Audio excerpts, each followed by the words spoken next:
Guys, cricket perspective YouTube ಚಾನಲ್ಗೆ ಆತ್ಮೀಯ ಸ್ವಾಗತ ಸುಸ್ವಾಗತ. ಇದೀಗ ವೈಟ್ ಹಾರ್ಸ್ ಮಂಗಳೂರು ತಂಡದ ಬಳಿಕ ಮತ್ತೆ ನಾವು ಸುರಗಿರಿ ಸ್ಟ್ರೈಕರ್ಸ್ ತಂಡವನ್ನು ನೋಡ್ತಾ ಇದ್ದೇವೆ. ಸುರಗಿರಿ ಸ್ಟ್ರೈಕರ್ಸ್ ಫಯಾಸ್ ಬಂದುಬಿಟ್ಟು ಬೌಲಿಂಗ್ ಆಲ್ರೌಂಡರ್. ಸೊ ಪೇಸ್ ಇದೆ ಬೌಲಿಂಗಲ್ಲಿ. ಸೊ ಒಳ್ಳೆ ರೀತಿಯ ಬೌಲಿಂಗ್ ಮಾಡುವ ನಿರೀಕ್ಷೆ ತಂಡಕ್ಕಿದೆ. ಅದಾದ ಬಳಿಕ ಆತೀಫ್ ಬ್ಯಾಟಿಂಗ್ ಆಲ್ರೌಂಡರ್, ಅದ್ರ ಜೊತೆಗೆ ಬೌಲಿಂಗನ್ನು ಕೂಡ ಮಾಡ್ತಾರೆ. ಸೊ ಇಲ್ಲಿ ನಾವು ನೋಡಬೇಕಾಗಿರುವಂಥ ಅಂಶ 2 ಓವರ್ ಇದೀಗ ಐಕಾನ್ ರೂಪದಲ್ಲಿ ತಂಡಕ್ಕೆ ಸಿಕ್ಕಿದೆ. ಸೊ ಆತೀಫ್ ಹಾಗೂ ಫಯಾಜ್ 2 ಪ್ರಮುಖ ಓವರನ್ನು ಎಸೆಯಬಲ್ಲಂತಹ ದಾಳಿಗಾರರು. ಇವರ ಪೈಕಿ 2 ಓವರನ್ನು ಎಸೆಯುವ ಸಾಮರ್ಥ್ಯ ಕೂಡ ಇವರಿಗೆ ಇದೆ. ಸೊ ಒಳ್ಳೆಯ ಬೌಲರ್ಸ್, ಹಾಗೆ ಒಂದು ಒಳ್ಳೆಯ ಐಕಾನ್ ಅಂತಲೇ ಹೇಳ್ಬೋದು ಸುರಗಿರಿ ಸ್ಟ್ರೈಕರ್ಸ್ ತಂಡದಲ್ಲಿ. ಅದರ ಜೊತೆಗೆ ಜುನೈದ್ ಇದ್ದಾರೆ. ಸೊ ಜುನೈದ್ ಅವರನ್ನು 1200 ಮೊತ್ತಕ್ಕೆ ಪರ್ಚೇಸ್ ಮಾಡಲಾಗಿದೆ. ಅದಾದ ಬಳಿಕ ಮಾತಾಡಬೇಕಾಗಿರುವಂತಹ ಪ್ಲೇಯರ್ ಗೀತೇಶ್. ಸೊ 2 ಬೌಲರನ್ನು ನಾನು ವಿವರಿಸಿದ್ದೆ. ಬೌಲರ್ ಕಮ್ ಬ್ಯಾಟ್ಸ್ಮನ್ ಫಯಾಜ್ ಹಾಗೂ ಆತೀಫ್, ಜೊತೆಗೂಡುತ್ತಾ ಗೀತೇಶ್ ಹೇಳಬೇಕಾದ್ರೆ ಒಂದು ಫುಲ್ ಪ್ಯಾಕೇಜ್ ಅಂತ ಹೇಳ್ಬೋದು.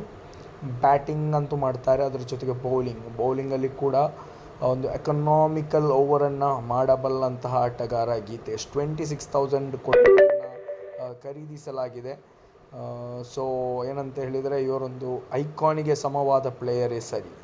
ಅದರ ಜೊತೆಗೆ ಜೀತು ತಂಡದಲ್ಲಿದ್ದಾರೆ, ಅಭಿಲಾಷ್ ತಂಡದಲ್ಲಿದ್ದಾರೆ, ಹಾಗೆ ನೌಷದ್ ಇದ್ದಾರೆ, ಸುಮಿತ್ ಇದ್ದಾರೆ, ನೆಕ್ಸ್ಟ್ ಶಾಜ್ ಪರವಾಗಿ ಆಡುವಂತಹ ಶಾಜ್ ಇದ್ದಾರೆ. ಸೊ ಮಿಡ್ಲ್ ಆರ್ಡ್ರಲ್ಲಿ ಬಂದು ಗರ್ಜಿಸುವ ಒಂದು ಎಲ್ಲ ಲಕ್ಷಣಗಳು ಎದ್ದು ಕಾಣ್ತಾ ಇದೆ. ಗೊತ್ತಿಲ್ಲ ಯಾವ ರೀತಿ ಬ್ಯಾಟಿಂಗ್ ಆರ್ಡರ್ ಕಳಿಸ್ತಾರೆ ಅಂತ ತಂಡ, ಆದರೆ ಶಾಜ್ ಕೂಡ ಕಾಂಟ್ರಿಬ್ಯೂಟ್ ಮಾಡಲಿಕ್ಕೆ ಸಾಮರ್ಥ್ಯವಿರುವಂತಹ ಆಟಗಾರನೇ ಸರಿ. ನೆಕ್ಸ್ಟ್ ನೌಷದ್ ಪಾಣೇಲ ಅವರನ್ನು 2400ಗೆ ಖರೀದಿಸಲಾಗಿದೆ. ನೌಷದ್ ಪಾಣೇಲ ಕೂಡ ಲೋಕಲ್ ಪೂಲ್ ವಿಭಾಗದಲ್ಲಿ ಒಳ್ಳೆಯ ಪ್ರದರ್ಶನವನ್ನು ಕೊಟ್ಟಿದ್ದಾರೆ. ಇತ್ತೀಚೆಗೆ ಗೋರಿಯಂಗ್ ಬಾಯ್ಸ್ ಪಾಂಡೇಶ್ವರ ತಂಡದಲ್ಲಿ ಕೂಡ ಆಡಿದ್ದಾರೆ. ಸೊ ಇವರು ಕೂಡ ಒಳ್ಳೆ ಬ್ಯಾಟಿಂಗ್ ಮಾಡುವ ನಿರೀಕ್ಷೆ ತಂಡಕ್ಕಿದೆ. ಅದರ ಜೊತೆಗೆ ನೆಕ್ಸ್ಟ್ ಪ್ಲೇಯರ್ ತೌಫೀಕ್ ಅವರ ಪ್ರೈಸನ್ನು ನೋಡುವಾಗ ಒಂದಿಷ್ಟು ಇಲ್ಲಿ ಆಶ್ಚರ್ಯವಾಗ್ತಾ ಇದೆ. ಮತ್ತು ಕಡಿಮೆ ಮೊತ್ತಕ್ಕೆ ಸಿಕ್ಕಿದ್ದಾರಾ ಏನೋ ಅನ್ನುವ ಸಂಶಯ ಇಲ್ಲಿ ಅದು ಕಾಣ್ತಾ ಇದೆ. ಯಾಕಂತ ಹೇಳಿದರೆ 5400 ಪ್ರೈಸಿಗೆ ಇವರನ್ನು ಖರೀದಿಸಲಾಗಿದೆ. ಸೊ ಇವರ ಬಗ್ಗೆ ಹೇಳಬೇಕಾದ್ರೆ ಇವರು ಕೂಡ ಒಂದು ಐಕಾನಿಗೆ ಸಮವಾದ ಪ್ಲೇಯರ್. ಸೊ ಓಪನಿಂಗ್ ಇವರನ್ನು ಕಳಿಸುವ ಸಾಧ್ಯತೆ ಹೆಚ್ಚು. ಇವರು ಒಂದಿಷ್ಟು ಫಾರ್ಮ್ ಔಟ್ ಆಗಿರ್ಬೋದು, ಆದರೆ ನಾನು ಕೆಲವೊಂದು ಸೂಪರ್ 6 ಪಂದ್ಯಗಳಲ್ಲಿ ಇವರ ಲೆಗ್ ಸ್ಪಿನ್ನಿಗೂ ಕೂಡ ಲೀಲಾಚಾಲವಾಗಿ ದಂಡಿಸ್ತಾರೆ. ಸೊ ಯಾವ ಕ್ಷಣದಲ್ಲಿ ಕೂಡ ಗರ್ಜಿಸಬಲ್ಲಂಥ ಆಟಗಾರ Taufeeq.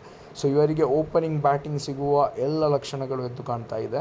So opening power play ವಿಭಾಗದಲ್ಲಿ ಒಂದಿಷ್ಟು ದೊಡ್ಡ ಹೊಡೆತಗಳು ಬಂದರೆ ತಂಡಕ್ಕೆ ಇನ್ನಷ್ಟು ಪ್ಲಸ್ ಪಾಯಿಂಟ್ ಆಗೋದ್ರಲ್ಲಿ ಯಾವುದೇ ರೀತಿಯ ಸಂಶಯ ಇಲ್ಲ. ನೆಕ್ಸ್ಟ್ ಪ್ಲೇಯರ್ ಸಹಲ್ ಅವರನ್ನು ಖರೀದಿಸಲಾಗಿದೆ. ನೆಕ್ಸ್ಟ್ ಮೊಹಮ್ಮದ್ ಸಮೀರ್, ವಾಸೀಮ್, ಅದರ ಜೊತೆಗೆ ಆದಮ್ ಶಫೀಲ್. ತಂಡ ವೆಲ್ ಬ್ಯಾಲೆನ್ಸ್ಡ್ ಆಗಿದೆ. ಒಂದು ಒಳ್ಳೆ ತಂಡವನ್ನೇ ಫಾರ್ಮ್ ಮಾಡಲಾಗಿದೆ ಸುರಗಿರಿ ಸ್ಟ್ರೈಕರ್ಸ್. ಕಾದು ನೋಡಬೇಕಾಗಿದೆ ಇವರು ಯಾವ ರೀತಿ ಪ್ರದರ್ಶನವನ್ನು ಕುಡ್ಲಾ ಪ್ರೀಮಿಯರ್ ಲೀಗ್ 2025 ಕೊಡ್ತಾರೆ ಅಂತ ಹೇಳಿ. So keep on supporting cricket perspective.